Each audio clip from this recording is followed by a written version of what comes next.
할렐루야. 예수 그리스도 이름으로 하나님 말씀 증거하겠습니다. 시간 다 같이 은혜 나누실 말씀은 사도행전 8장 말씀이 되겠습니다. 8장 5절에서 8장 4절에서 25절까지의 말씀, 8장 4절에서 25절까지의 말씀 다 같이 찾으시겠습니다. 8장 4절에서 25절까지의 말씀이 되겠습니다. 저와 같이 교독하시겠습니다. 그 흩어진 사람들이 두루 다니며 복음의 말씀을 전할세.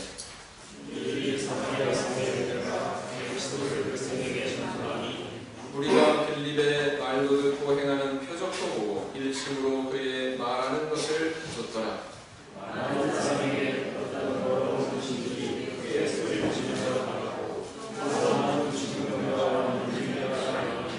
그 성에 큰 기쁨이 있더라. 그 성에 친구가 사람이 진도였어. 마술을 하여 성령의 놀라게 하며 직신자라. 낮은 사람부터 높은 사람까지 다 청종하여 가로되 이 사람은 크다 일컫는 하나님의 능력이라 하더라. 빌립이 하나님의 나라와 및 예수 그리스도의 이름에 관하여 전도함을 저희가 믿고 남녀가 다 세례를 받으니 시몬도 믿고 세례를 받으니 진심으로 이를 따라다니며 그의 하나님 능력과 그 능력을 보고 놀랐다. 예루살렘에 있는 사도들이 사마리아도 하나님의 말씀을 받았다 함을 듣고 베드로와 요한을 보내매 그들이 내려가서 저희를 위하여 성령을 기도하니 이는 아직 한 사람에게도 성령 내리신 일이 없고 오직 주 예수의 이름으로 세례만 받을 뿐이로라. 이에 두 사도가 저희에게 안수하되 성령을 받으시라. 시몬이 사도들의 안수함으로 성령 받는 것을 보고 돈을 들여 가로되 이 권능을 내게 주어 그 집이 내가 안수하는 사람은 성령을 받게 하여 주소서. 베드로가 가로되 내가 하나님의 선물을 돈 주고 살 줄로 생각하였으니 내 은과 내가 함께 망할지어다. 하나님 앞에서 내 마음이 가지 못하니 이 돈의 은혜가 관계도 없고 옮김될 것도 없느니라. 그러므로 너의 이 악함을 회개하고 주께 기도하라. 꼭 마음에 품은 것을 사하여 주시리라. 내가 위기는 하나님께 받으려 우리에게 하리로다. 시몬이 대답하여 가로되 나를 위하여 주께 기도하여 말한 것이 하나도 내게 임하지 말게 하소서 하니라. 두 사도가 주의 말씀을 증거하여 말하고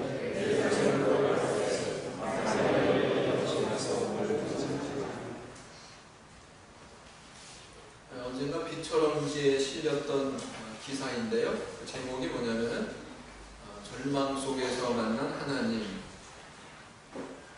1990년에 대만에서 미국으로 유학을 간 한 청년이 있었습니다. 제이슨 유라고 하는 이름의 청년인데요.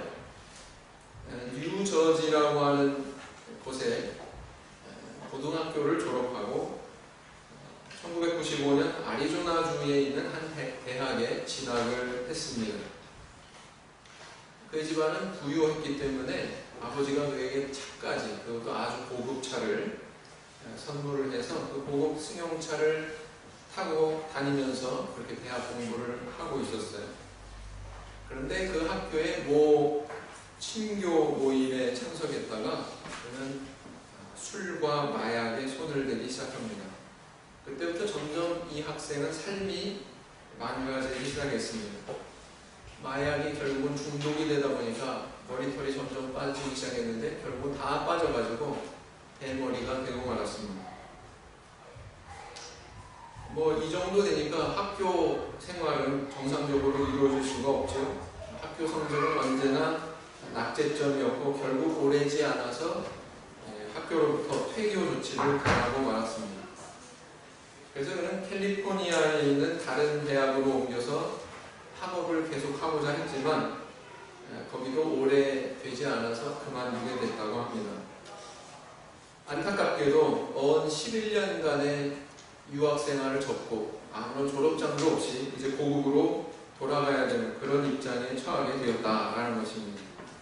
그런데 그에게 신실한 할머니가 계셨어요. 그 할머니가 하루는 그에게 야, 너 예수님을 믿어야 돼. 예수님을 믿어라. 교회에 나가라. 그렇게 권하셨고, 그때로부터 이 제이슨 유는 기독교 TV 방송을 시청하기 시작했습니다. 그렇게 시청을 하면서 기독교에서 조금씩 알아가고 있는 가운데에 그의 누나가 어느 날 그에게 와서 이렇게 얘기했어요. 내가 참예수 교회라고 하는 교회를 친구와 같이 가게 됐는데, 야, 참예수 교회는 참 놀라워. 그 교회에는 성령이 있어. 성령이라고 하는 것이 있어. 이렇게 이야기를 하면서 주소를 건네더라는 것입니다. 너희 가보라는 뜻이죠? 너희 여기 한번 가봐라. 그래서 이 청년이 그것을 받아들고는 그 명함을 보고는 깜짝 놀랐다는 거예요. 예. 거기 뭐라고 써 있었느냐? True Jesus Church, 발드윈 팝 처치. 무슨 얘기냐? 참예수교회, 발드윈 공원 교회. 발드윈 그 공원에 있는 교회, 이런 뜻입니다. 그래서 여기서 발드라는 건 뭐냐? 대머리라는 뜻이에요. 윈, 이긴다, 이런 뜻이죠. 대머리가 이긴다. 자기 얘기하고 있단 말이죠. 명함에서 자기 얘기하고 있더라 하는 것입니다. 그래서 화들짝 놀라가지고 거기에 이끌려가지고 용기를 내서 교회에 출석했답니다. 아니나 다를까 뭔가 다른 교회와 좀 차이가 있다는 것이죠. 그로부터 이제 예배에 참석하기 시작했고, 2000년 12월에 예배 시간에 양식을 받으러 나왔다가 성령을 받습니다. 그리고 2001년 3월에 가서 성령 받았으니 세례도 줘야죠. 결국은 세례 주고 물과 성령으로 거듭나게 되었더라라는 것입니다. 그렇게 물과 성령으로 거듭나고 나니까 참 신기한 변화가 일어났다는 거예요. 전에는 그렇게까지 자제력을 잃고 끊지 못하고 어떻게 할 수가 없이 그냥 끌려갔던 마약, 술, 담배, 그냥 일거에 다 끊어지더라는 것입니다. 일거에. 그래서 그는 다시 이렇게 변화가 돼서 새로운 정상적인 삶의 자리로 돌아가게 됐다 하는 그런 간증이 기처럼 실린 적이 있습니다. 혹시 읽어보신 적이 있나요? 있습니까? 하나님의 복음에는 확실히 사람을 변화시키는 능력이 있습니다. 그 사람을 변화시킬 뿐만 아니라 그 사람이 몸담고 있는 사회까지도 변화시켜요. 그래서 이 성도는 세상에 물들지 않고 경건하려고 하는 그런 노력도 있어야 되지만 또 세상을 변화시키는 노력도 있어야 되거든요. 왜냐하면 우리 하나님 말씀에 세속에 물들지 말라 이런 권면의 말씀도 있고 또 세상에 빛과 소금이 되라 이런 말씀도 있기 때문입니다. 근데 이게 어디서 오느냐? 순수한 그 하나님의 복음의 말씀에서 그런 능력이 올 수가 있다라는 것입니다. 우리 참 교회가 추구하는 것이 그 모델이 사도교회 일지인데 사도교회가 나타낸 그 복음의 능력이 이러하다면 우리 오늘날 이 참교회의 모습도 그러해야 되지 않겠습니까? 네, 그러해야 되겠죠. 그것은 우리 스스로의 능력이 아니라 사실은 복음이 가진 능력이기 때문에 우리가 얼마나 그 사도교회의 순수한 복음을 품느냐의 여부에 따라서 그 능력이 발휘되느냐 마느냐 이것이 결정이 된다라고 하는 것입니다. 그래서 우리 참 그 세상에 대한 경계와 더불어서 세상에 내가 어떻게 선한 영향력을 미칠 것인가, 나는 물들지 않으면서 이미 타락되어 있는 그 세상에 얼마나 선한 영향력을 미쳐야 될까, 미칠 수 있을까, 이것이 바로 우리 신앙인이 균형을 잡고 노력을 해야 되는 그런 초점이다라는 것입니다. 빌립보서 2장 15절 말씀을 보시겠습니다. 빌립보서 2장 15절 말씀. 빌립보서 2장 15절 말씀.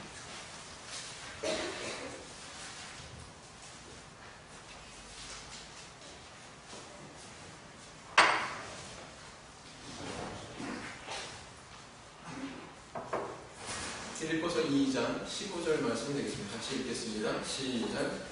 이는 너희가 흠이 없고 순전하여 어그러지고 거스리는 세대 가운데서 하나님의 흠없는 자녀로 세상에서 그들 가운데 빛들로 나타내며. 그래서 바로 이 사마리아에 심어졌던 이 복음의 열매가 바로 이 말씀대로 그대로 성취가 되었다는 것을 우리가 알 수가 있죠. 그 사실에 대해서 성경은 이렇게 표현하고 있습니다. 그 성에 큰 기쁨이 있더라.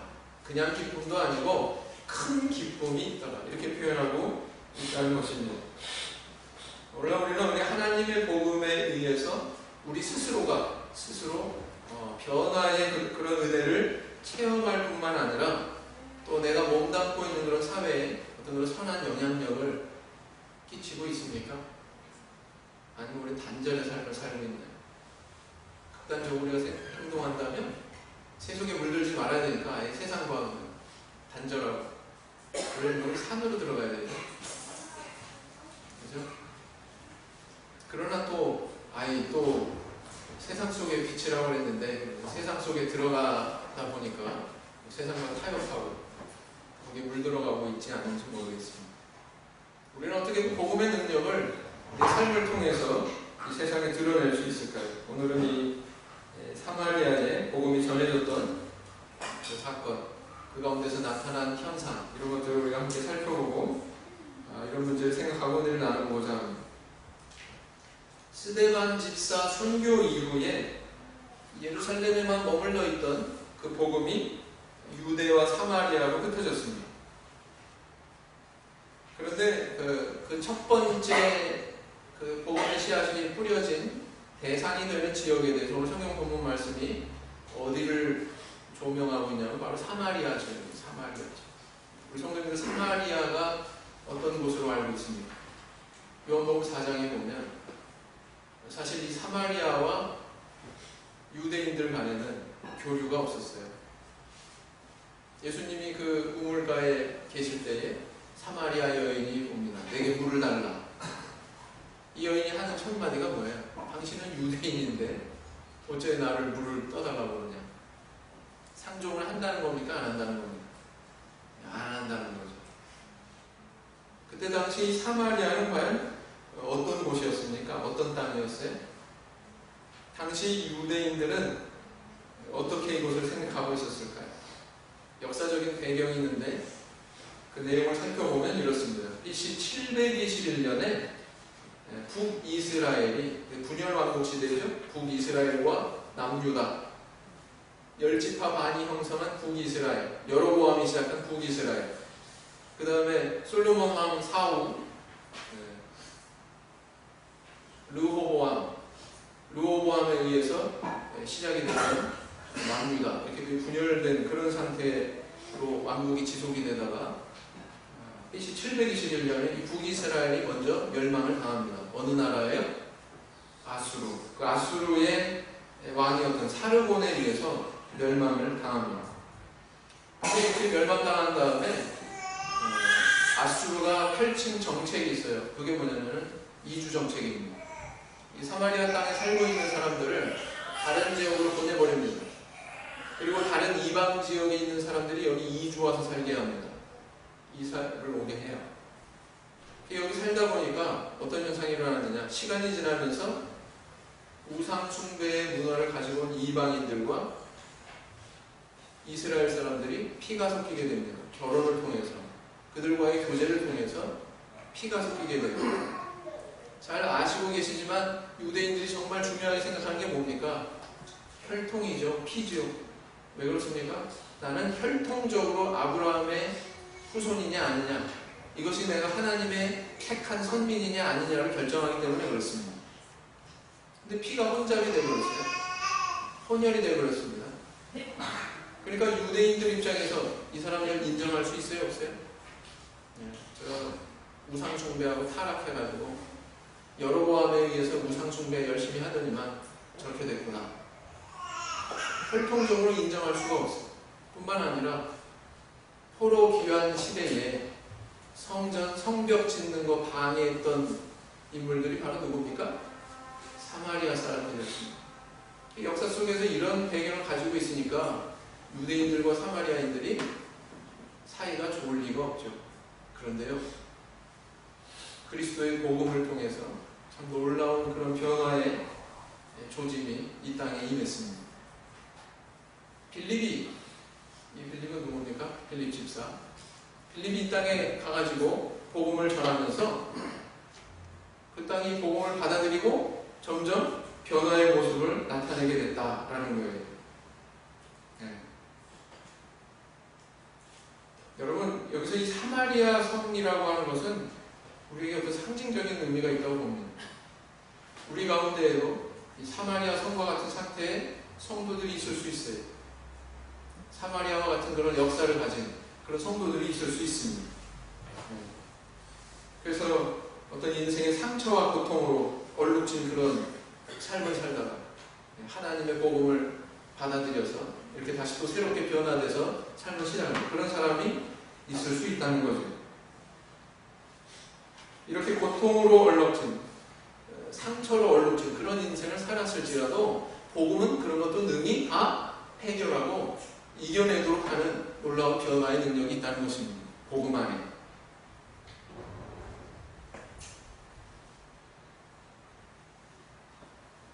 그래서 이 사마리아 성의 변화된 모습을 통해서 그런 복음의 능력을 우리에게 증거해주고 있는 것이 바로 오늘 본문의 메시지다라는 것입니다.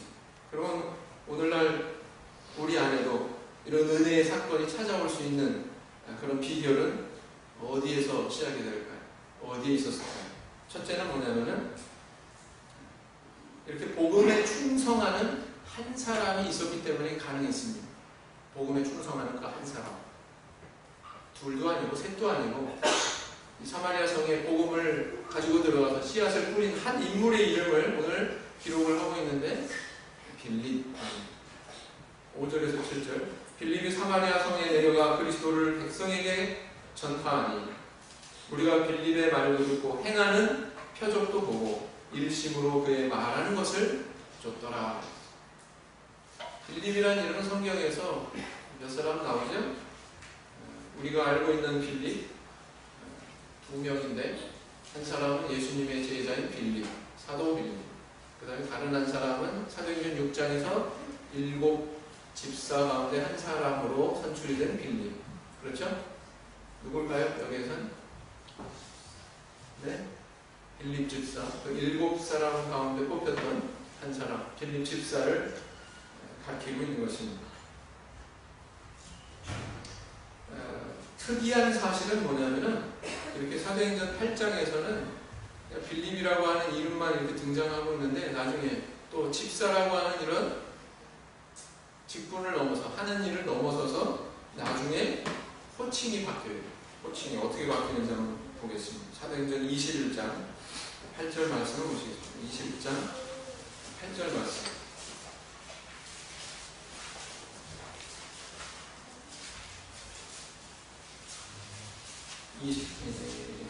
21장 8절.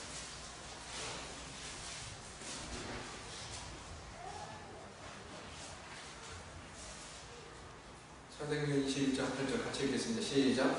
이튿날 떠나 가이사랴에 이르러 7 집사 중 하나인 전도자 빌립의 집에 들어가서 그랬어요. 두 가지 호칭이 다 나오고 있죠. 7 집사 가운데 하나인 그랬는데 빌립 이름 나오기 전에 앞에 뭐라고 듣고 있어요? 네? 전도자.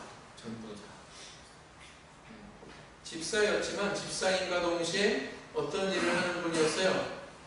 어떤 일을 하는 분이었습니까? 전도의 일을 하는 분이었어요. 어느 정도로? 전도자라고 하는 호칭이 붙을 정도로.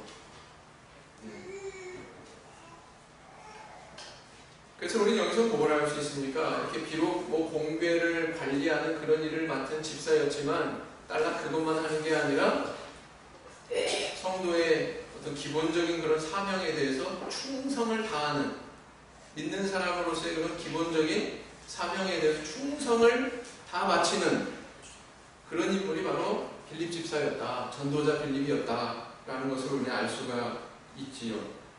그래서 이렇게 복음 전하는 일에 충성을 다하는 이 한 사람을 통해서 그렇게 시작된 이 복음의 역사가 나중에 온 성에, 사마리아 성에 기쁨이 충만하게 만드는 그런 변화가 열매로 얻어졌다라는 것입니다.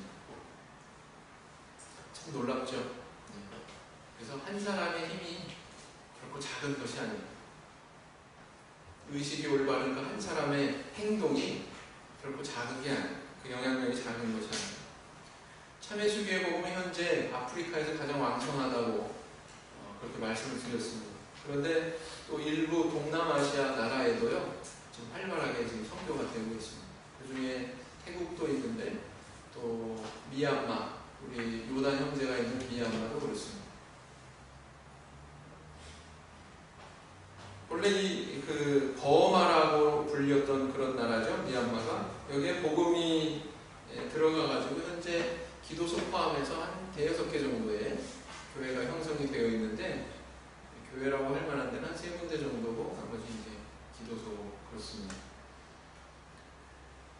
최초에 그런데 여기 미얀마의 복음이 어떻게 전해졌을까요? 하늘에서 그냥 뚝뚝 떨어졌을까요? 아니, 여기에 첫 발을 내디딘 한 집사님이 계셨습니다. 연집사, 연시성을 가진 집사님이 대만 분인데 사업을 하겠다고 여기 첫 발을 디디셨어요. 근데 미얀마에서 미얀마어를 써야 되잖아요. 근데 이분이 구사할 수 있는 것은 중국어와 영어 몇 마디 조금. 통역하는 사람이 필요할 거 아닙니까? 사업하려니까 통역하는 사람이 필요할 거 아니에요. 이리저리 또 알아보고 그러다가 거기 미얀마에 있는 기독교 신학교의 교수를 접하게 됐는데, 그 교수만 접한 게 아니라 그 교수를 통해서 디모데라고 하는 이름의 신학생을 만나게 됩니다. 이제 그 신학교에서 마지막 1년이 남았어요. 그 과정만 거치게 되면 이제 그 신학교 출신의 목회자가 되는 겁니다. 근데 이 연집사님으로부터 우리 교회 복음을 접하게 되고, 그 복음을 통해서 개종하기로 결심을 하게 됩니다. 참회수교회가 옳구나, 이 복음이 옳구나 라는 것을 깨닫고는 우리 교회로 개종을 하게 됩니다. 만약에 그가 이 참회수교회를 선택하지 않고 그냥 그 신학교 나와서 졸업해가지고 일반 개신교회 목회자가 됐다면 안정적인 생활이 보장이 됐겠죠. 우리 참회수교회는 어떻습니까? 아직 교회도 제대로 형성이 안 되고 총회 기구도 없고 어떻게 생활이 보장될까요? 그러나 그가 추구한 것은 진리였습니다. 그래서 그걸 받아들여가지고 지금 목회자로 지금 양곤에서 우리 요단 형제, 그 다음에 이나 자매 있는 곳이 양곤이죠. 거기서 지금 교회를 섬기고 있습니다. 근데 이분에게 참 기적 같은 또 하나님의 은혜가 있었어요. 뭐냐? 한국에서 이제 신학생하고 목사님이 이 교회를 방문을 했는데 계속 기침을 하더라는 거예요, 이 목사님이. 그러면 이상하다, 병원 좀 가봐라. 근데 병원 가려면 뭐가 필요합니까? 돈이 필요한데, 병원 가면은 돈이 뭐 한두 푼 들어가는 것도 아니고 도저히 생각을 할 수 없어서 그냥 계속 기침하면서 살았다는 거예요. 근데 한국에서 간 우리 신학생들과 목자님이 돈이 좀 있으니까 그걸로 병원에 가서 진료를 받았어요. 병명이 뭘로 나왔냐면 결핵으로 나왔습니다. 치료하면 어떻게 됐을까요? 치료 안 하면 우리 과거의 결핵 그러면은 불치병이었습니다. 그런 상태예요, 말하자면. 만약에 치료 안 하면 그냥 생명에 지장이 있었겠죠.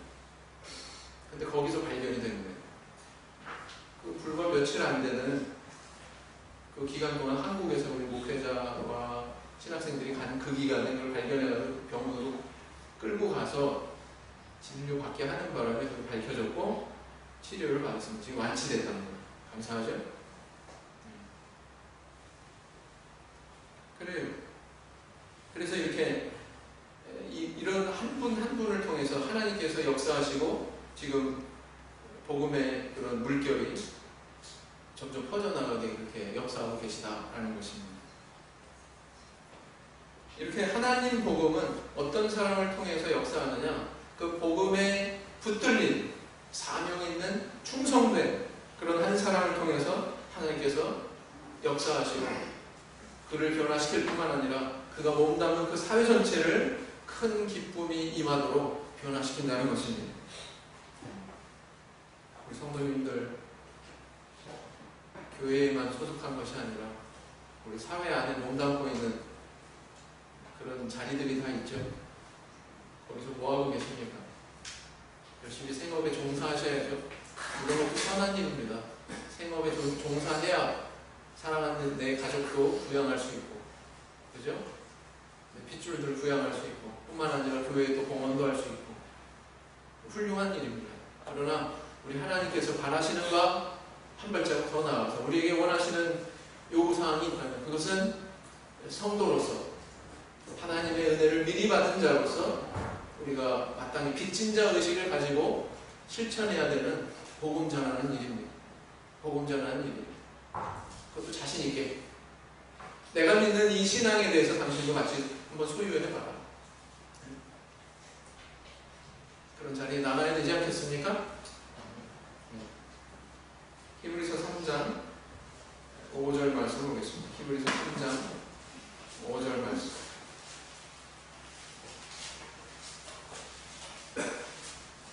히브리서 3장 5절 말씀.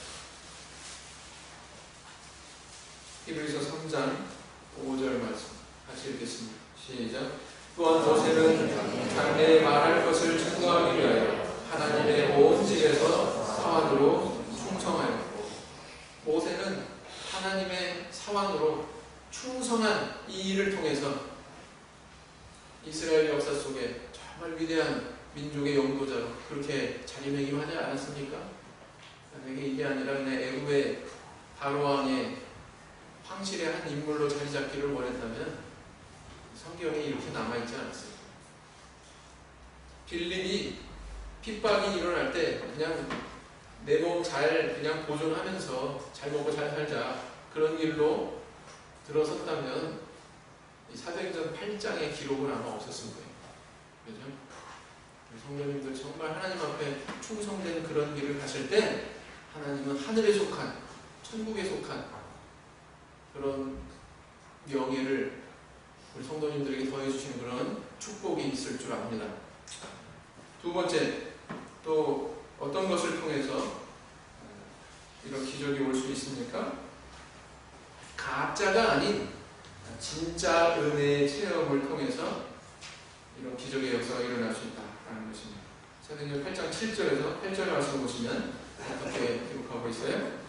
아는 사람에게 붙었던 더러운 귀신들이 크게 소리를 지르며 나가고 또 많은 중풍병자와 안진뱅이가 나으니 그 성에 큰 기쁨이 있더라.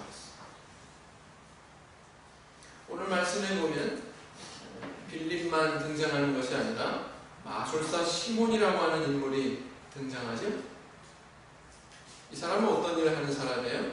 마술사라고 하는 그 이름답게 마술을 행해서 사람들에게 기쁨을 주고 감탄을 안겨주는 그런 일을 했습니다. 여기 보니까 낮은 사람부터 높은 사람까지 다 야, 하나님의 큰 자다 이렇게 칭찬을 했다고 기록을 하고 있습니다. 마술을 통해서 줄 수 있는 것이 있기는 있었나 봅니다. 그것도 상당히 크게. 그런데 빌립을 만나더니 전혀 입장이 달라져요. 어떻게 됐습니까? 그거 이제 걷어치우고 빌립이 행하는 그런 기적에 감복을 합니다. 감탄을 합니다. 그리고는 그를 따라다닙니다. 따라다닐 뿐만 아니라 뭐까지 받았어요? 세례까지 받습니다. 왜냐하면은 마술사 시몬이 볼 때 자기가 행하는 그런 눈속임의 마술과는 비교가 안 되는 그런 일을 빌립이 행한다는 것이죠. 여기 뭐라고 기록하고 있습니까? 더러운 귀신들이 크게 소리 지르면서 나가요. 네. 뿐만 아니라 많은 중풍병자와 안진뱅이까지도 나아요. 세상에 이건 가짜가 아니거든요. 이건 눈속임이 아니거든요. 잠깐 그냥 감탄으로 끝나는 그런 일이 아니거든요. 사람들의 인생이 근본부터 바뀌고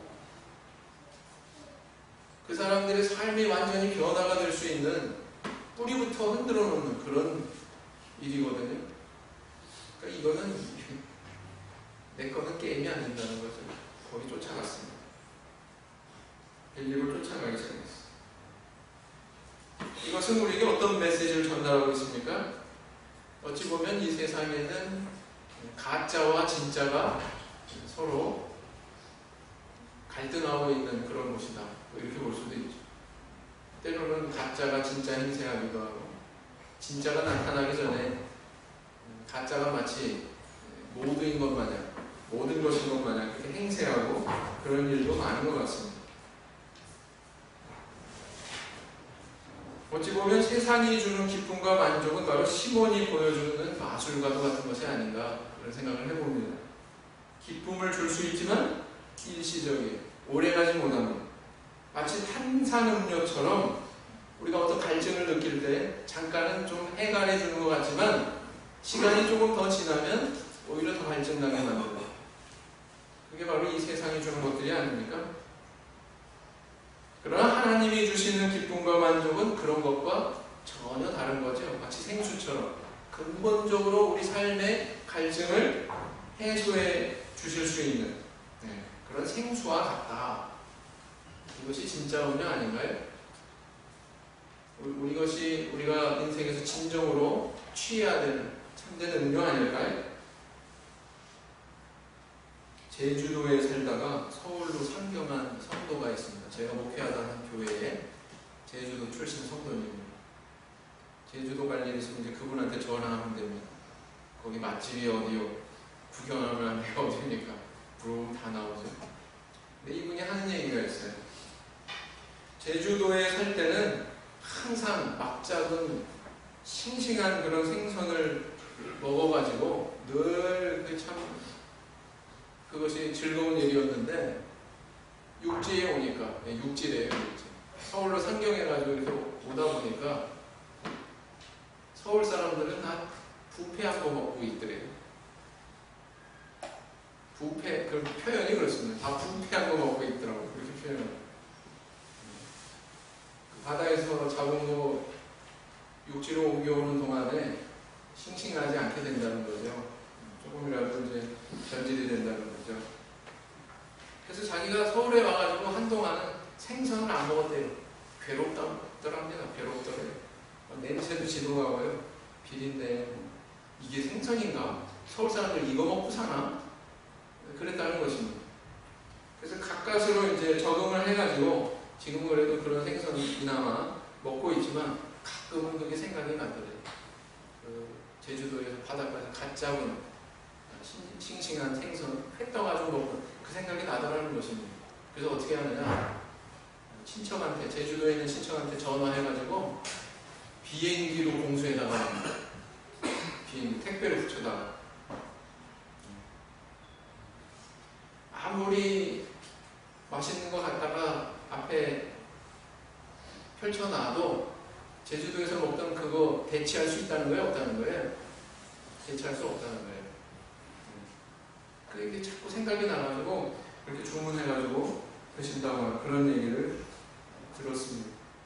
마치 이처럼 빌립이 사마리아 사회에 끼친 기쁨이라고 하는 것은 그것은 시몬이 주는 것과 비교가 안 되는 것이었다는 것입니다. 이게 복음이 주는 능력이에요. 이게 하나님의 복음 안에 담겨있는 엄청난 능력이라는 것입니다. 오늘 우리가 하나님의 복음을 품는다면 그 능력이 우리와 함께 한다는 거예요. 관건은 뭐냐? 우리가 그걸 품느냐 안 품느냐. 목사님 왜 오늘날은 그런 역사가 안 일어나죠? 목사님 왜 오늘날은 그런 큰 기쁨이 없죠? 분명한 것은 복음은 무능하지 않거든요. 왜? 그것은 하나님께로부터 온 것이기 때문에. 문제는 어디에 있느냐? 그게 전달이 되는 과정에서 문제 있을 수 있습니다. 그죠?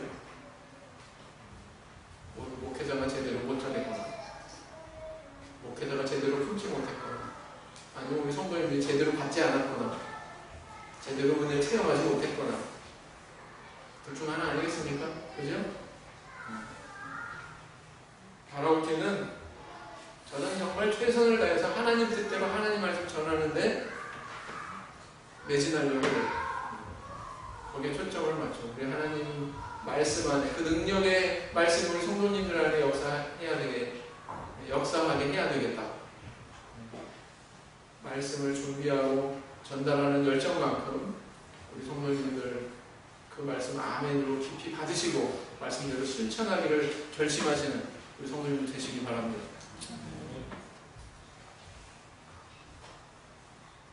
시편 4편 7절 말씀을 보시겠습니다.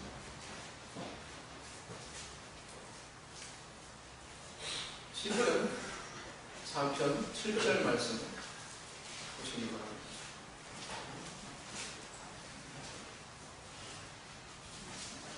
시편 4편 7절 같이 읽겠습니다. 시작. 주께서 내 마음에 주신 기쁨은 저희의 곡식과 새 포도주의 풍성할 때보다 더하니이다.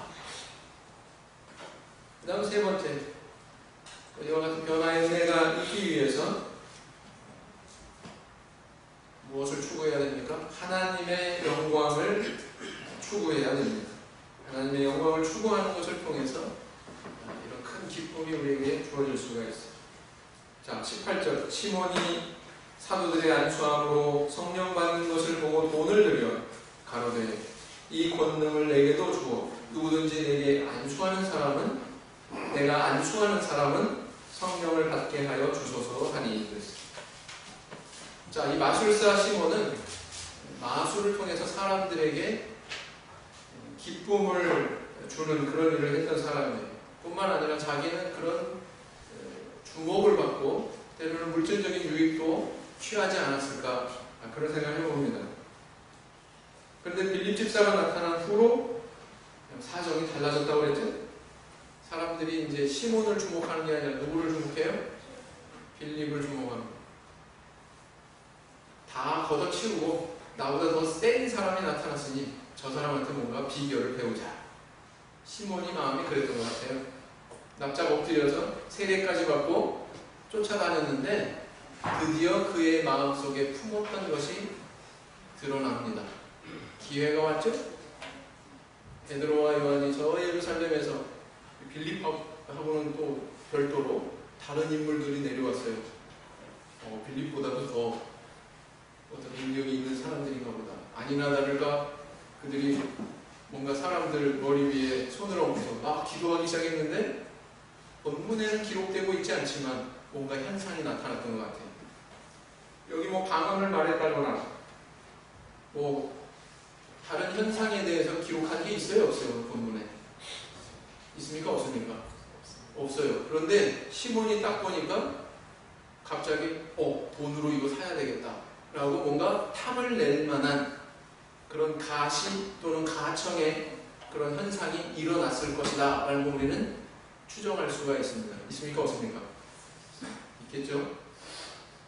그리고 또 한 가지 우리가 여기서 정말 중요하게 여겨야 되는 게 뭐냐면 사도행전의 저자인 누가의 머릿속에 있는 사고와 오늘날 우리 참여수교회가 가지고 있는 구원의 핵심에 대한 이해가 동일해요. 뭐라고 기록하고 있습니까? 6절에 이는 아직 한 사람에게도 성령 내리신 일이 없고 오직 주 예수의 이름으로 세례만 받을 뿐이로라. 세례 받은 것을 충분하다 안 하다?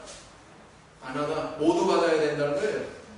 성령까지 받아야 된다. 세례 받는 것으로 끝나는 게 아니라 성령까지 구해서 받아야 된다. 때로는 안수 받아야 된다. 우리랑 오늘날 동일해요, 안 해요? 여러분 이런 사고를 갖고 이런 구원에 대한 이해를 갖고 신앙생활하고 있는 일반 개신교도 있으면 데리고 와보세요. 참여수교회 이외에 저도 좀 연구해보게. 글로 혹시 옮겨갈까 말까. 그렇게 생각했다는 거예요. 세례받는 객관적인 사건과 성령 받는 객관적인 사건이 따로 분리돼서 일어나고 있지 않습니까? 두 개가 필요하다고 인식하고 있지 않습니까? 우리 성도님들 이 사실에 대해서 어깨에 힘주고서 자부심 가지시기 바랍니다. 야, 내가 지금 소속한 이 교회의 복음이 진정 사도행전적인 복음이 맞구나. 동일하구나. 자부심 가져도 무방합니다. 그렇게 느끼시죠? 예. 아멘 크게 해주셨으면 좋겠습니다. 긴가민가 그게 아니라 이런 교회예요. 우리 교회가 적어도 누가가 생각한 그 구원에 대한 이해와 우리의 것이 일치하고 있습니다. 그걸 우리가 분명히 보여주고 있다는 거예요. 자, 다시 돌아가서 마술사 시몬이 관심 둔 건 뭐예요? 하나님의 능력입니까? 참다운 인생의 기쁨입니까? 아니었어요. 마술사 시몬은 여전히 겉으로는 세례받고 빌립을 졸졸 따라다니고 그 덕에 베드로와 요한이 안수하는 것도 목격하고 성령이 임하는 것도 자기 눈으로 목격했지만 그는 여전히 마음이 다른 곳에 있었어요. 바람직하지 않은 자리에 있었어요. 어떻게든 저 능력을 내 소유로 만들어서 내가 이걸 휘어잡아야 됩니다. 그걸로 뭘 하려고 했을까요? 이전과 같이 마술사 생활하면서 좀 더 강력한 능력을 가진 마술사로 군림하면서 사람들에게 주목받고 때로는 물질도 취하고 그게 이 마술사 시몬이 원하는 목적이 아니었을까요? 이렇게 요구한 것은 베드로가 뭐라고 얘기합니까? 네 은과 네가 함께 망할지어다. 이거 하나님의 선물을 돈줄로 살 줄로 믿었느냐? 선언하지 않습니까? 마술사 시몬 뭘 위해서 살았어요? 뭘 겨냥해서 살았어요? 자기 개인의 명예, 자기 개인의 물질적인 유익, 이게 초점 아닙니까? 반면에 빌립 집사는 삶의 초점이 어디 있어요? 그는 사마리아 선교의 개척자입니다. 그가 계속 여기서 유익을 누리려면 어떻게 해야 돼요? 아직 떠날 때 아니에요. 여기서 열매 다 취해야죠. 사마리아 사람들에게 군림할 수도 있어요. 거기서 물질적인 유익도 취할 수 있어요. 근데 빌립은 그러지 않았어요. 이후에 본문을 보면 계속 옮겨다닙니다. 여기 가서 전하고 저기 가서 전하고, 그죠? 계속 옮겨다녀. 하나님께서 성령을 통해서 그 얘기를, 야, 너 가사로 내려, 예루살렘에서 가사로 내려가는 길까지 가라. 누구를 만나게 하기 위한 명령입니까? 이디오피아 내시. 계속 옮겨다녀요. 나중에 가서도 물에서 흔연히 뭐예요? 물에서 두 사람이 올라온 다음에 이디오피아 내시한테 세례 준 다음에 그 다음에 마지막 장면이 뭡니까? 빌립이 아소도에 나타나 여러 성을 지나다니며 복음을 전하고 가이사랴에 이르니라 이렇게 얘기하고 여기서 계속 돌아다니고 있어요. 사마리아에서 계속 남아가지고 뭘 취하려고 하는 게 아니에요. 왜? 그의 목적은 뭐였기 때문에, 그의 초점은 뭐였기 때문에 그렇습니까? 자기 개인의 명예가 아니에요. 자기 개인의 물질적인 유익이 아니에요. 그의 목적은 오로지 하나였습니다. 그것은 바로 하나님의 복음을 편만하게 여기저기 전하는 것, 하나님의 영광을 추구하는 것, 하나님의 나라가 확장되는 것, 이것이 바로 그가 추구한 목적이었습니다. 마술사 시몬과는 전혀 다르지? 우리 성도님들 오늘 어떤 길을 가시길 원하십니까? 마술사 시몬의 길입니까? 적당하게 세례받고 이 정도 하면 됐지, 그 자리에 계속 머물고 그런 길입니까? 아니면 빌립과 같은 길입니까?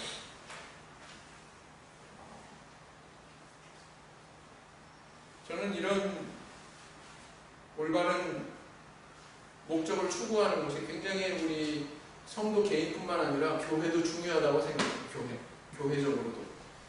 교회 전체가 공유하는, 우리가 해야 되는 역할이 뭐냐? 교회가. 우리 한국 교회 전체에서 해야 되는 역할이 뭐냐? 또 이 지역사회에서 우리가 해야 되는 역할이 뭐냐? 이런 것에 대해서 공감대를 가지고 또 우리 후세대를 위해서 우리가 해야 되는 게 지금 뭐냐? 굉장히 중요하다고 생각합니다. 수원에서도 언젠가 생활관 하지 않았나요? 생활관 했었습니까? 안 했었어요? 안 했나요? 안 했나요? 못 했나요? 네, 사람이 그렇게 많지가 않죠. 인천에서 강남교회 이제 생활관 하는 것을 보고 인천도 뭔가 그 역할을 할 만하다 해가지고 생활관을 시작을 했어요. 만장이죠. 신도내일 여러분들 우리 생활관 할까요? 만장일치로 하자입니다. 돈이 있어요? 돈이 한 푼도 없어요. 돈은커녕 총회에 갚아야 되는 빚만 잔뜩 있어요. 몇 천만 원씩. 우리 돈도 없는데 어떻게 생활관 하냐? 교회 담보로 대출을 하자. 대출을 하려면요, 당시에 조사해보니까 대출을 해주는 곳이 딱 한 군데밖에 없어요. 농협. 근데 그것도 보통 어려운 게 아니에요. 뭐냐면은 임직자들이 뭐 거의 뭐 한 10명 정도 되는데 한 날 와가지고 거기다 사인 다 해야 돼요. 그 서류에다가. 사인을 다 보증인으로 사인을 해야 이게 가능해요. 만약에 마음이 하나가 되지 않았다면 그게 사인이 다 될 수 있을까요? 없을까요? 없었겠죠. 근데 아까도 얘기했지만 만장일치 하자. 그 목적은 하나였습니다. 뭐냐면은 우리 교회는 전 한국이, 대한민국이 다 네트워크가 되어 있는 교회니 이 교회 청년이 바로 저 교회 청년이고 저 교회 청년이 나중에 자라가지고 우리 교회 청년 될 수 있다. 그러니 그런 아이가 신앙 잃지 않도록 신앙 안에서 잘 자랄 수 있게 교회 안에서 끌어안아야 된다. 그러니까 우리 생활관 하자. 그거였거든요. 그래서 뭔가 주자, 기여하자라고 하는 취지에서 했어요. 근데 이게 왜 걸려? 그것을 하는 해에 하나님께서 저기 안동 출신의 세 자매를 인천으로 오게 해주셨어요. 거기서 두 자매는 공교롭게도 인천에 있는 학교를 다니게 됐어요. 학교를. 그러니까 생활관이 필요한 거예요, 안 한 거예요? 그런 거 전혀 안 하고 그냥 하자 그랬는데 그 해에 이 자리를 채울 자매들을 보내주더라니까요. 그 중에 한 사람은 누구냐? 불신자 가정의 자매인데, 청년인데 대학을 4군데가 합격했대요. 근데 하나님한테 그렇게 기도했답니다. 하나님, 나는 믿음이 없고 연약하니까 신앙 지킬 수 있는 대로 가게 해주세요. 기도하고는 4군데 학교 이름을 쪽지에다가 써가지고 공중에다 날렸답니다.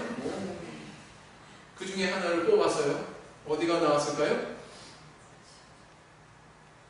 인천에 있는 가천의대.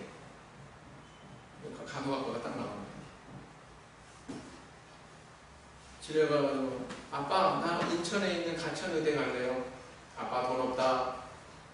너 자취하도록 방 얻어줄 돈 없어. 아니에요. 저 그런 부담 없이 공부할 수 있는 형편이 돼요. 무슨 얘기냐?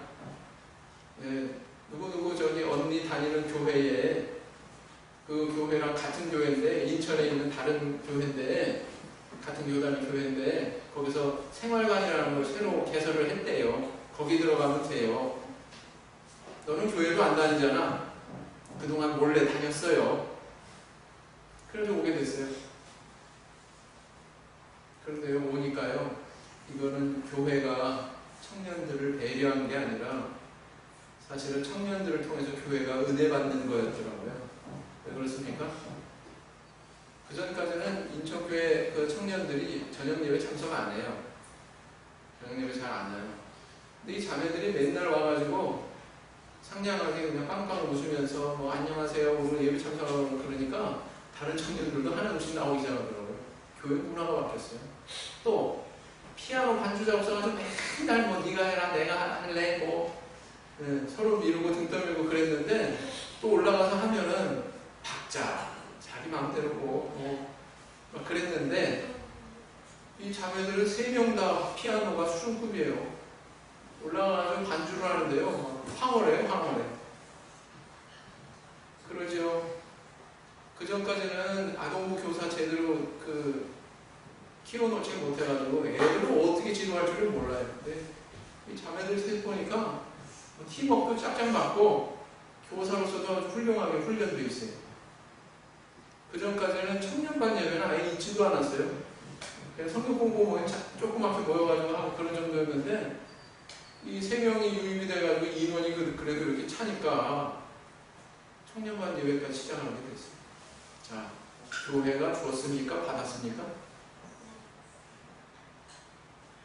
교회가 줬어요? 받았어요? 교회가 받았어요.